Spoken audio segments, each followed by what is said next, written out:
Hi everyone, Dave here. Welcome to another episode of Legends of the Spy. Good to have you with us. Now on the podcast this week, I have another goalkeeper with me. I've already had people like Bob Wilson, Steve Ogrizovic, Chris Marples, Tommy Lee, Cameron Mason. So I've had loads of goalkeepers on the podcast, but this week I have another one as I spoke to Melvin Minter. Now, Melvin was part of the Chesterfield squad last season in the 21-22 season. After having a youth career at Brentford for a season, he went on to play for a lot of non-league clubs and then had a full-time opportunity at Harrogate. He then joined us after that spell at Harrogate and was second choice to Scott Loach last season under firstly James Rowson management and then Paul Cook's. Obviously a lot to talk about that season. We had the highs of things like the cup run and that game against Chelsea, and then obviously a lot of lows as well with the whole James Rowe saga and ultimately just missing out on promotion as well. So good to get his thoughts on his season at the Spy Rights, and also funny things like the people shooting against him in training, like Danny Rowe, Kabongo Shamanga, Kwasi Asante. So we found out who he liked facing and who he didn't in training, and then also had a chat about his spell as the goalkeeper on Soccer AM and that incredible video of him dancing in the dressing room last season that absolutely flooded social media when it happened. As always, I'm at Spy Legends on Twitter and Instagram, and Legends of the Spy on Facebook. But I hope you enjoy having a catch up with Melvin on last season's rollercoaster of a season. And here we are with the latest episode with Melvin Minter. Legends of the Spy.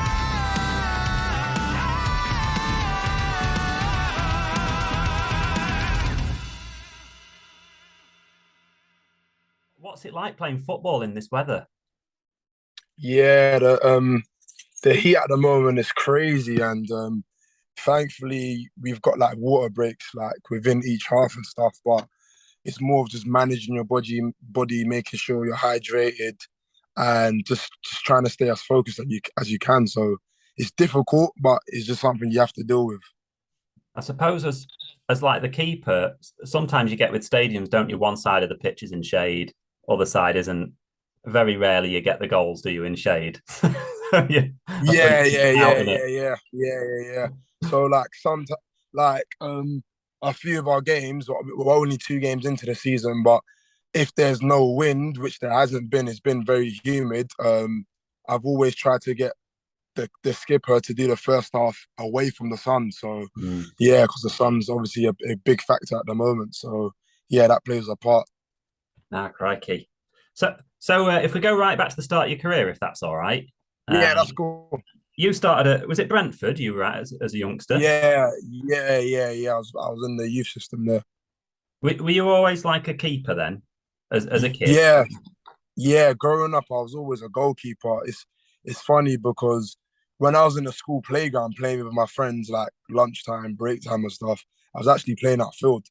But like playing Sunday league from like my first Sunday league team to this day, it was always in goal. So I think when I played outfield with like in the playground and stuff, it helps me to develop my feet, which is now an important factor in terms of being a modern day goalkeeper. But I was always predominantly a goalkeeper for like from my first time ever playing football.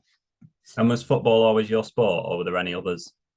Um, Football was the main thing. I participated in other sports like athletics and stuff, but football was always the main focus and the only thing that had my interest at its peak. So yeah, So how long were you at Brentford for then?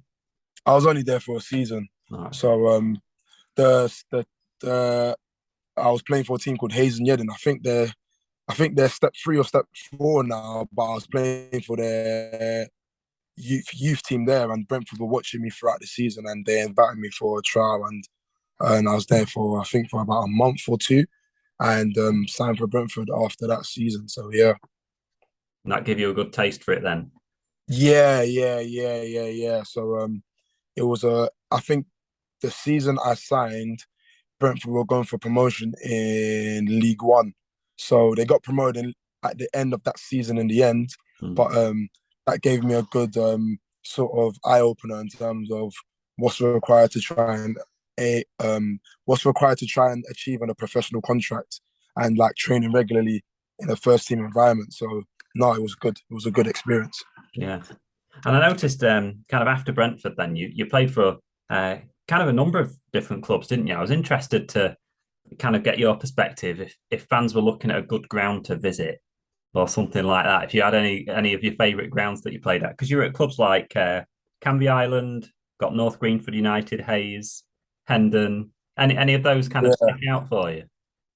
that's a good question. No one's ever asked me that question before. The ground that sticks out in my head, to be fair, is a team that I played for, which was Farnborough, and they had like a very good setup. It's funny enough because they're in the same league as Concord, so I will play against them at some point this season. But they're when I was floating in and around step 3, step 4 level coming out of academy football, um, they were the one of the teams that stood out in terms of their setup, their infrastructure, and how professionally they ran the club at a lower level. So I'll say Farnborough. Mm. So what did you kind of learn then in those early days, kind of going to clubs around that level? Yeah, floating around at that level, it really opened up my eyes about men's football, and it was like my first type of experience at the age of 20 years of age, and it really taught me like what is at stake and what you are required to do to add to your team's percentage in terms of earning a result. Because at the end of the day, that's what people are fighting for. People have livelihoods, people have desires, managerial jobs are on the line. So it really opened up my eyes and it helped me to accelerate my maturity in my own personal game. Yeah, and I suppose you're having to balance things as well, aren't they? Players at that level having to balance like Yeah, work yeah. commitments So and yeah, their so own that was the sport and their first own time I travel and stuff like that. yeah, so that was the first time I had to like find some sort of work on the side because football wasn't paying enough. So you have to earn a living on the side as well. So balancing that out and then also hearing other people's experiences in terms of people having kids, mortgages, like just a lifetime perspective and stuff is a big thing. And then also I think another unsung thing that a lot of lower league footballers go through is like if they've got a game on a Tuesday and they have like a full-time job that they commit to, and say they play a very far away trip on a Tuesday night, they got to be up. They might get home at like 1 o'clock in the morning and then have to be up the next day at like 5 a.m. and then they have to go again. So it's not easy when you're not in full time, but you just have to adjust, I guess. Yeah, yeah. So when I asked the fans like, have you got any questions? And one thing that cropped up, and it was something I thought as well, is in terms of how you kept yourself motivated, kind of in that period of your career to keep kind of striving for that for becoming a full-time goalkeeper. Because obviously, for a lot of players, they can kind of give up, can't they, quite quickly? Whereas you've obviously had kind of a dedication to it over the years. Yeah. It's always something that I've kind of like grown up with and developed and probably increased that output more than anything else in recent years. But yeah, like the project, obviously signing for Chesterfield and looking at the project and the aim was promotion. That was something I wanted to be a part of. And unfortunately, we didn't achieve that in the end. But just to keep striving and keep pushing every day. And for me, myself, I signed when I was 26 years of age. And as a goalkeeper, I've still got many more years ahead of me. So for me, it was more of a good experience being around a very good team in terms of the personnel that we had. And yeah, I just had to keep pushing every single day. Like from the outside in, it did look like I was dedicated and I was committed, which I was at. But at times, a lot of things went on behind the scenes, which I won't go into. But I did have my frustrations. I did have things that I wanted to go my way in terms of playing time, etc. and stuff. So these are just things that are part of football at the end of the day. And sometimes you just have to get on with it and just move on to the next.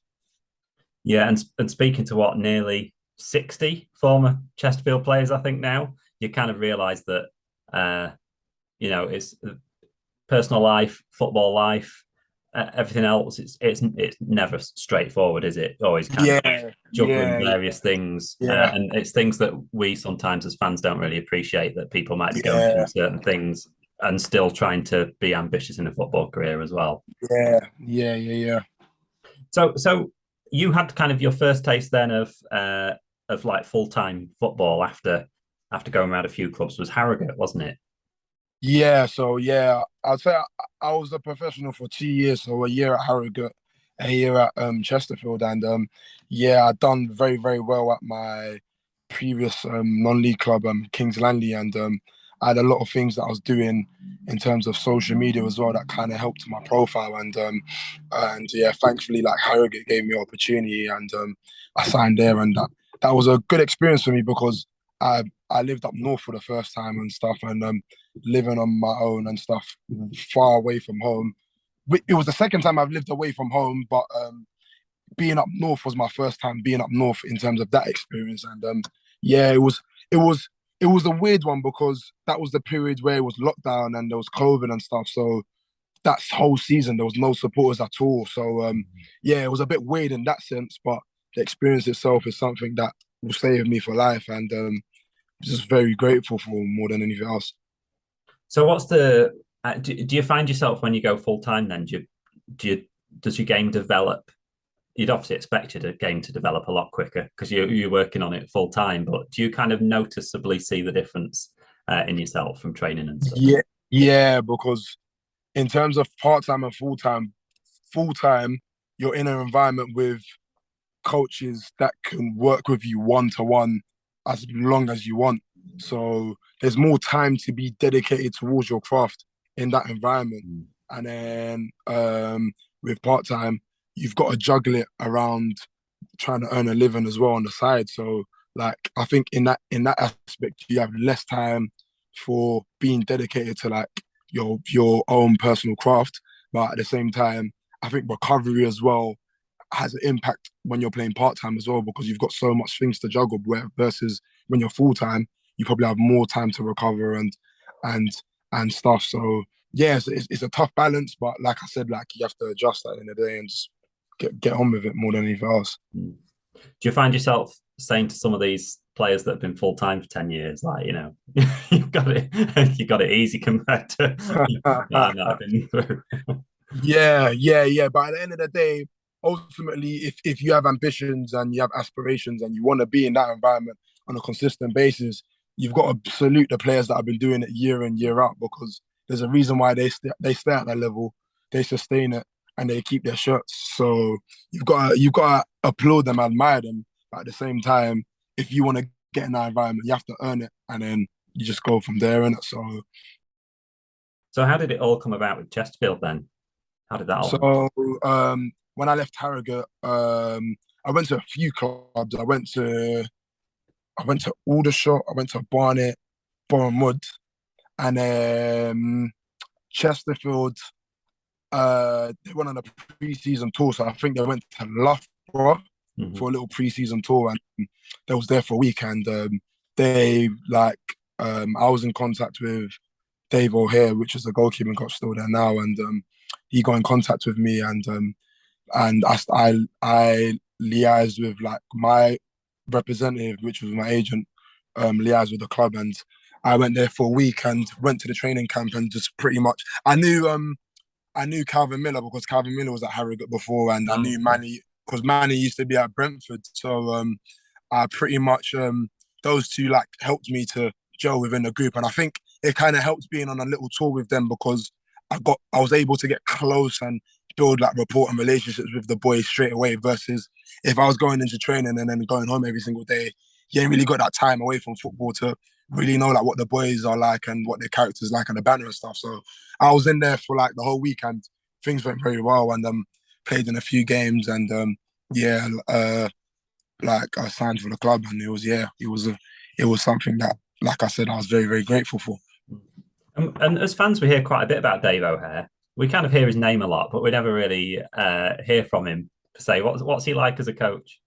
No, he's a very very good coach. So we had a good goalkeeping unit of me, Scotty, Dylan as well, and Dave, and yeah, we just all gelled and really really worked on helping each other. And yeah, he's a very he's his man management is very very good. So like obviously on the training ground, working on like a lot of different aspects, like technical aspects, game match related match related game scenarios was very very good. But off the pitch as well, like how he is as a human being and how he treated you and how he gave you advice was as important as it was on the field. So yeah, massive salute to him because that was the first time I'd worked with him. So yeah, it was a good experience working with him.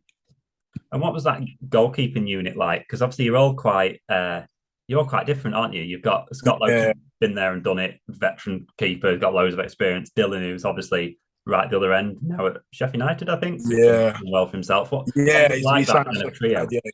It was good because we used to do a lot of things. So we used to do like stuff like head tennis, do 2v2s.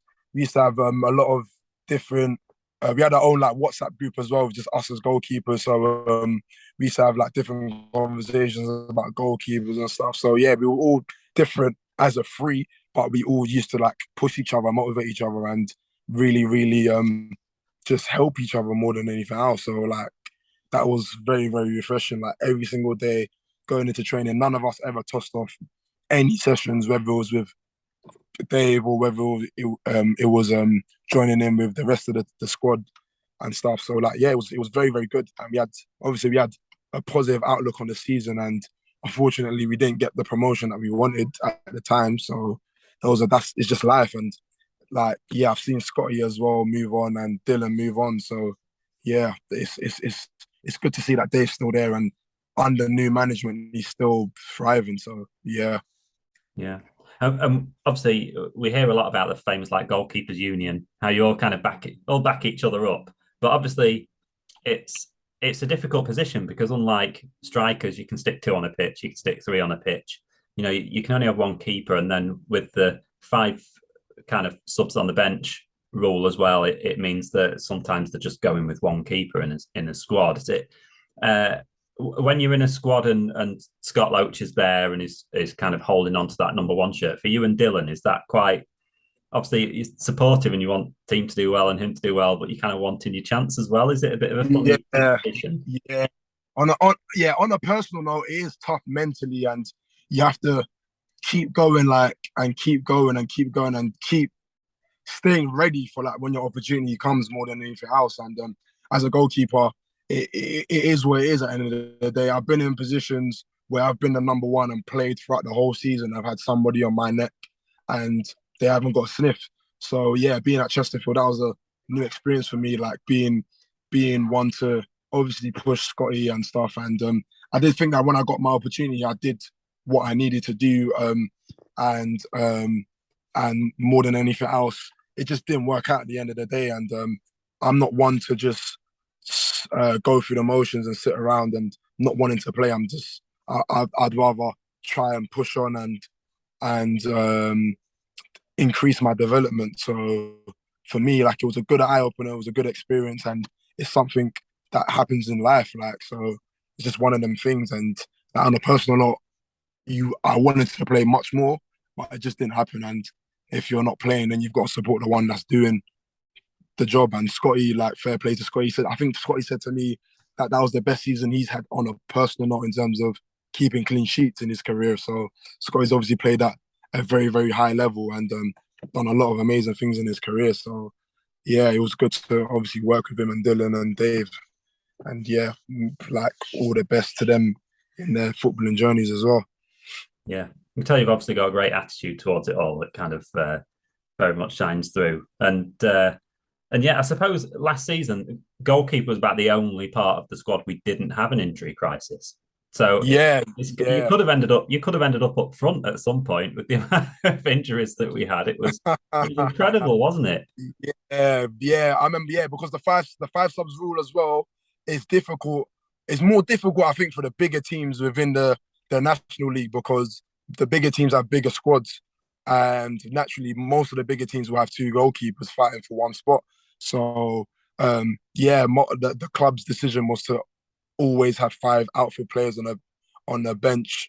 I was on the bench like here and there and stuff, but yeah, like there was a point where we had such a crazy injury crisis that if things continued, I could have been named. I might have had to come on as a sub, like as an outfielder if it got to that. I think there was a game where I think it might have been Altrincham at home or Southend at home. I can't remember. No, I don't think it was Southend. I think it was either Altrincham or Torquay. I can't remember, but there was a game where I was on the bench and it was only me and two others.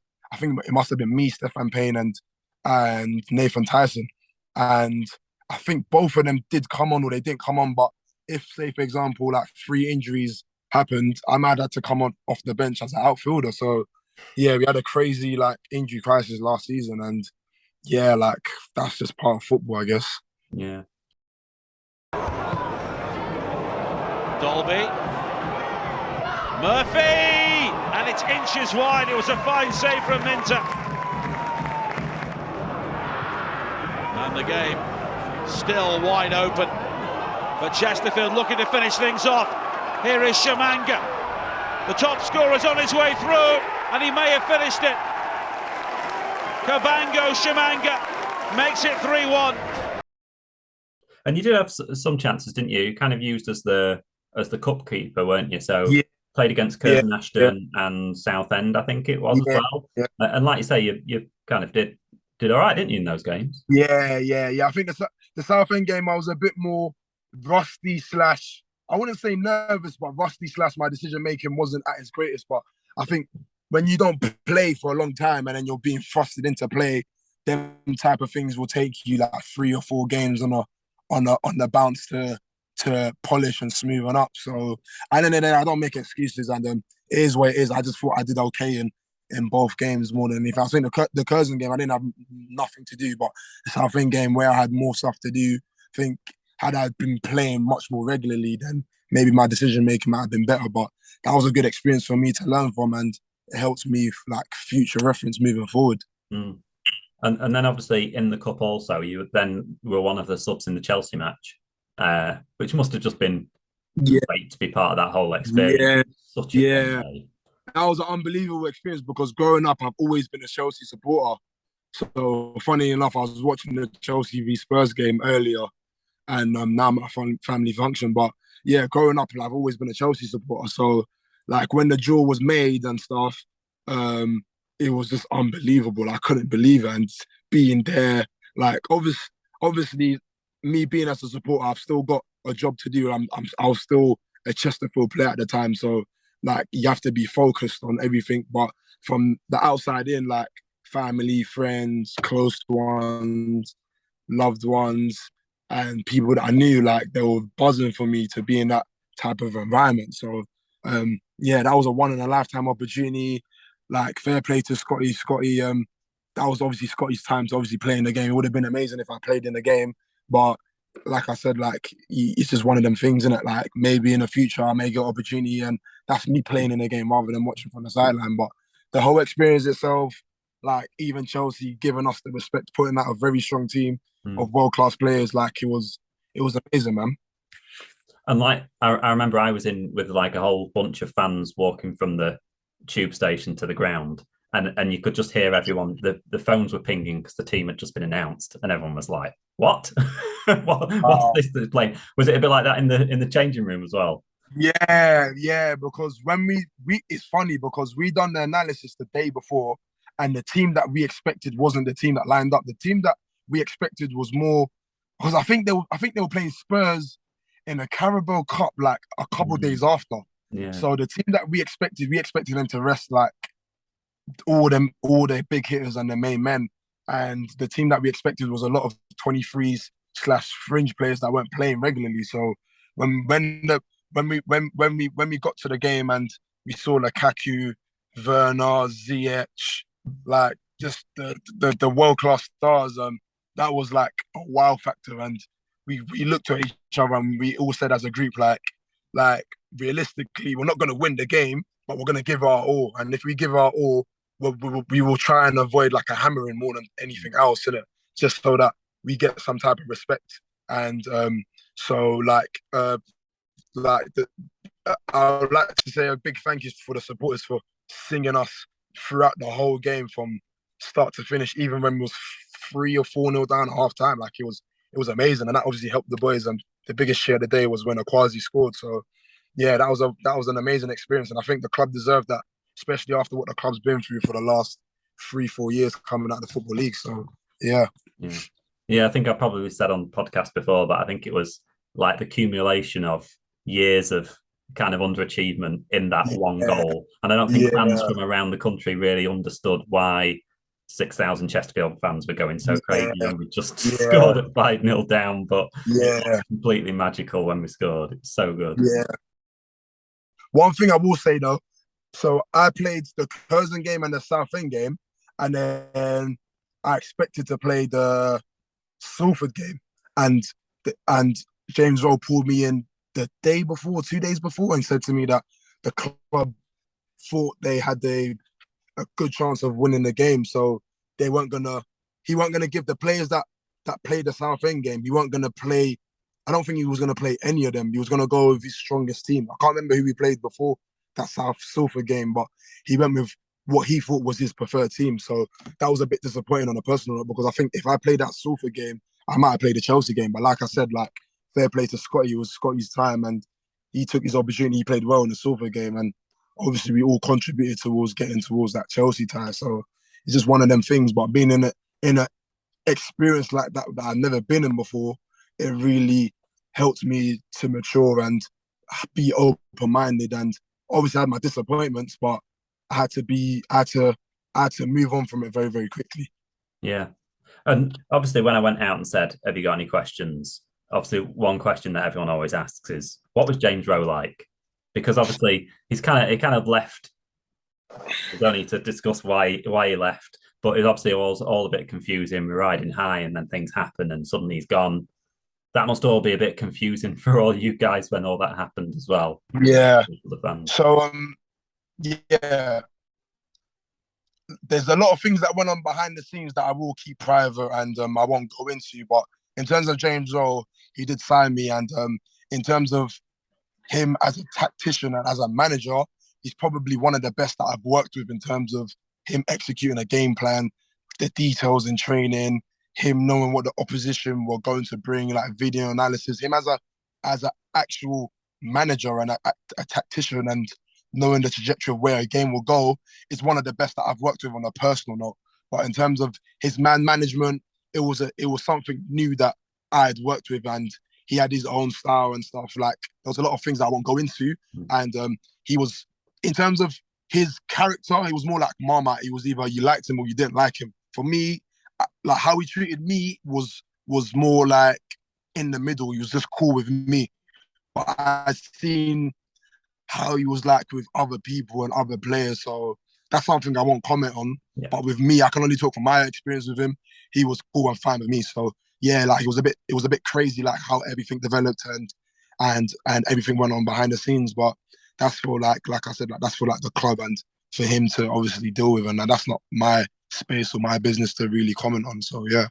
Yeah, totally respect that. Yeah. I think probably for us fans, it's all a bit confusing just because you see someone in their like pre and post match interviews, and they're probably and I've spoken to other players before who've talked about other managers that have said, "Oh, the manager that you see in front of a camera is not necessarily the same person Yeah, that we see in the dressing room," and that yeah, actually some can be very good at.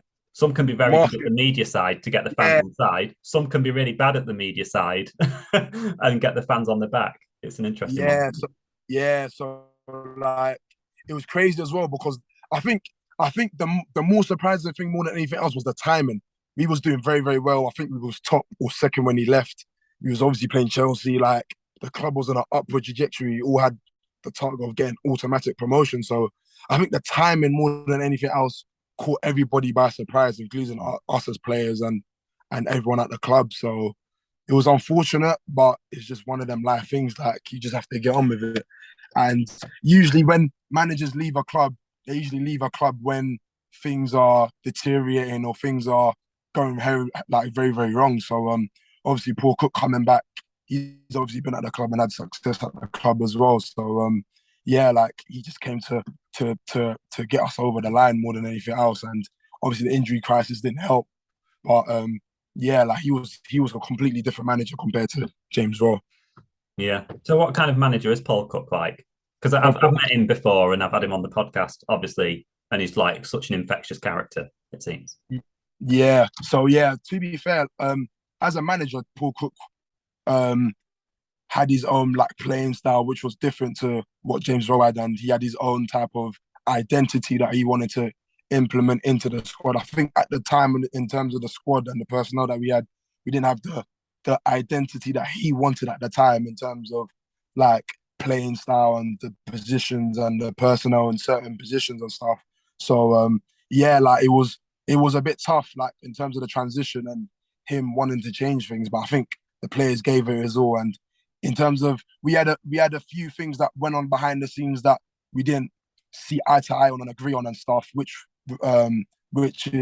goes back to what I was talking about in terms of playing time and things that I wanted for myself on a personal note, which I won't go into. But in terms of how he treated me, like I said, like with James Rowe, he was cool. Like there was no issues with him. Like very, very professional type of relationship, and he's got an infectious character. So yeah, like it's good to see that the club's obviously started off very, very solidly, and yeah, it's good to see that he's brought in the players that he wants to obviously help the club get back to where they want to get to. So yeah, me and Paul, we had a very professional relationship. One question a few people asked was what of the strikers that were at the club, whose shots didn't you want to face in training? Because I mean Danny Rowe was obviously out for quite a period, but he can thump a ball. And then you've got some others that are, I mean, you've got deadly strikers at that club. Yeah, training. yeah. So when I signed, Cab signed after me. No, Cab signed the same time when I signed, and then there was already Danny Rowe, Stefan Payne, Nathan Tyson, Tom Denton were both injured at the same time. So yeah, that's a good question. You know, I think out of all of our strikers, Cabs was probably the most clinical in terms of finishing. He was probably the best out of the pack in terms of finishing. But I think the ones that I didn't want to face in training was either Danny Rowe or Stefan Payne. Danny Rowe's shots were probably harder, but Stefan Payne's was he was very consistent with his finishing in terms of shot power and accuracy and stuff in training. So I'll probably say Danny Rowe or Stefan Payne. Danny Rowe, he can hit it from anywhere, and like with minimum backlift, he's hitting the target minimum. So when he came back from his injury, he obviously helped us, and it was unfortunate for him to get like his situation again. But yeah, I say Stefan Payne and Danny Rowe are the two worst ones, but Cabs had the best finishing out of the group. So yeah. Do you stay in touch with a few of the players from around? Yeah. So I still. Oh yeah, I even forgot about Kwasi. Kwasi is another one. He had good finishing as well. He was probably up there in terms of top three in terms of finishing. I thought Cabs was probably the best out of the group. But in terms of your question, I do keep in contact with a lot of the boys and a lot of the boys that's left as well. So yeah, like a lot of the boys I still keep in contact with. And now you're back to being the number one again, aren't you? So you're at Concord now, and it looks like from the first couple of games of the season, I've seen kind of player of the matches and team of the weeks and things like that. It seems to be going well so far. Yeah, still early days. Signed at Concord, and I took the decision to take a step back so I could potentially take more steps forward in future. And being given the opportunity to play, and we've started off very, very solidly. 2-1-0 wins, one away from home, one at home, and I wouldn't say I've had a lot to do, but my experience and my contribution to the team's helped. So hopefully long may that continue. But as football is, like, it's a marathon, like things change very, very quickly, and as a group we won't get ahead of ourselves. We've got a bit of a young group. I'm more of one of the older heads within the group, but I think my experiences being at Chesterfield and being at Harrogate and stuff will like help obviously advise and guide like the majority of the group and help us to really, really like push on for this season. So yeah. And obviously as a goalkeeper, you're still quite a young goalkeeper, aren't you? You're fortunate in your position. You can play till you're 50, can't you? So it's great that you've got like the opportunity, haven't you, to like you say, have a great season at Concord, and then suddenly you could be in a full-time National League or and kind of take that step forward again. Yeah. So yeah, Concord were a few other clubs within the same level that I'd spoken to, and looking at Concord's project, and like they finished in mid-table last season, but they finished 10 points off the playoffs. So, like it was the manager's first season at that level last season. So this season he's added more quality in terms of instead of quantity, and he's added more experience in terms of the spine of the group. And the aim is to do better than last season and be one of the underdogs that really makes a push into that playoff spot. Because I think last season there was a team called Chippenham Town, and they weren't one of the fancy teams, and they got to one of the playoffs. They got into the playoffs last season in the National South. So we've had a good start, but it's only down to us to maintain it. And we're just focused on the next one. So we've got another game on Tuesday, and we're looking forward to that and just pushing on to the next, I guess. And then hopefully I have a successful season and I hit my personal targets, and it helps the club achieve its own targets. And that could be me. That sets me up for like moving forward as a number one more than anything else. So I focus on what's happening now, and the rest of it will take care of itself, I guess. Yeah. And final few questions really from me, but as a keeper, then strikers obviously aim for 20 goals a season. So what do you aim for as a keeper? How many clean sheets? I've got a clean sheets target in my head.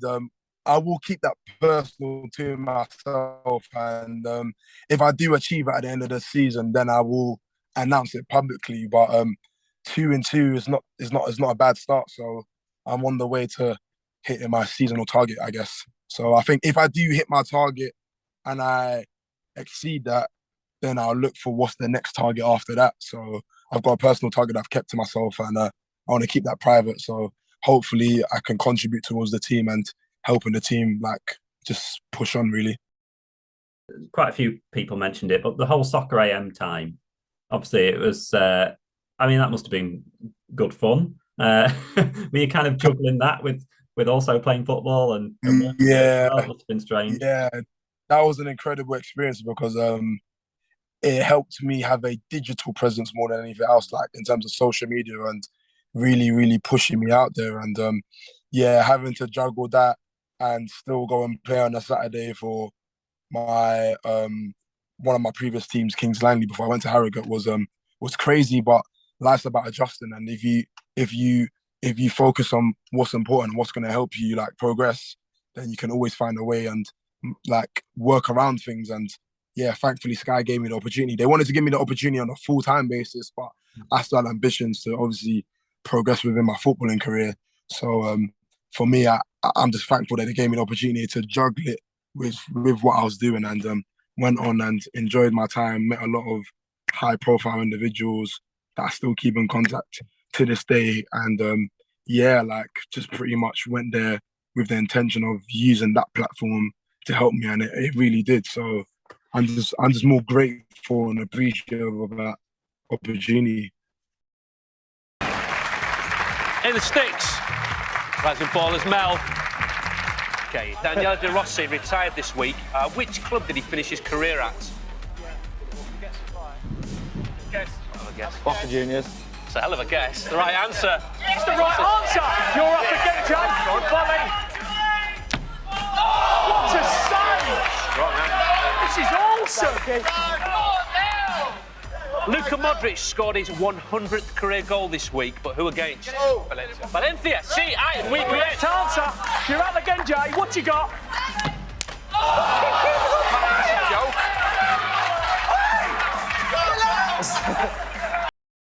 And last question, really. It was probably obviously going to come up, but the dance in the dressing room, which obviously went a bit viral at the time, is like a gift that has been used over and over and over again by Chesterfield fans.